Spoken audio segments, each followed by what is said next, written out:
ہائے دوستو، یہ میگن 2.0 کا لاسٹ پارٹ ہے۔ اس وقت میگن نے اس کے جسم پر کنٹرول حاصل کر لیا اور ان تمام سیکورٹی کو ختم کرنے کے بعد چیری بھی کیٹی کے ساتھ جہاں پہنچ گیا۔ پورے تحقیقی ادارے کی حالت بگڑ چکی تھی اور کری نے اس مسئلے کو حل کرنے کا ارادہ نہیں کیا بلکہ خود کو تباہ کرنے کا پروگرام چلا دیا تاکہ یہاں سب کچھ دفن ہو جائے اور کوئی نہ جان سکے کہ اس سے پہلے کیا کیا تھا اس نے۔ ڈی کوڈ اسے ایسا کرنے نہیں دے سکتا۔ جب دونوں لڑ رہے تھے، کیری کیٹی کے قریب پہنچ گیا اور اب اس کے پاس ڈی کوڈ کو دھمکی دینے کا موقع تھا۔ کیری کو یہ نہیں معلوم تھا کہ کیٹی بھی ایک پوشیدہ طاقتور ہے جس کی بدولت کیری کے چنگل سے کامیابی سے نکل گئی۔ ڈی کوڈ نے اس موقع کو فائدہ اٹھاتے ہوئے کیری کے پاس سے چابی لے لی۔ جب ڈی کوڈ چابی سے ٹائمر روکنے کی کوشش کر رہا تھا تو کیری لفٹ میں بھاگ گیا اور ڈی کوڈ کو بتایا کہ یہ پروگرام ناقابل واپسی ہے اور وہ صرف یہاں مرنے کے لیے بیٹھے رہ سکتے ہیں۔ جب کیری خوش ہو کر بات کر رہا تھا، ایمی خاموشی سے اس کے پیچھے آ گئی۔ کیری کا انجام بتانے کی ضرورت نہیں،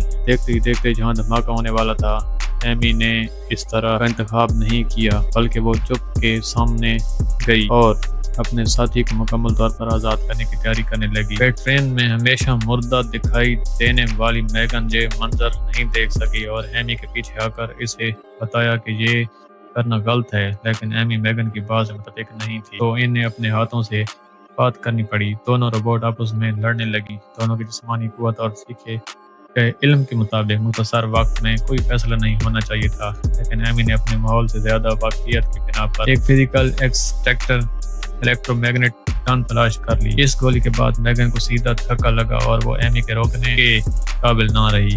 اس طرح ایمی نے چپ نے موجود ڈیٹا کامیابی سے پڑھ لیا۔ اس نازک لمحے میں جیما اور کیٹی اچانک نمودار ہوئیں۔ دونوں میگن کو چھوڑنے کے لیے تیار نہیں تھیں، اس لیے وہ مدد کرنے کے لیے واپس آئیں۔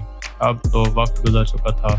جیما نے صورتحال جان کر صرف میگن کو ساتھ لے جانے کا سوچا، لیکن میگن نے کہا کہ جیما کا شکریہ کہ اس نے ایک موقع دیا۔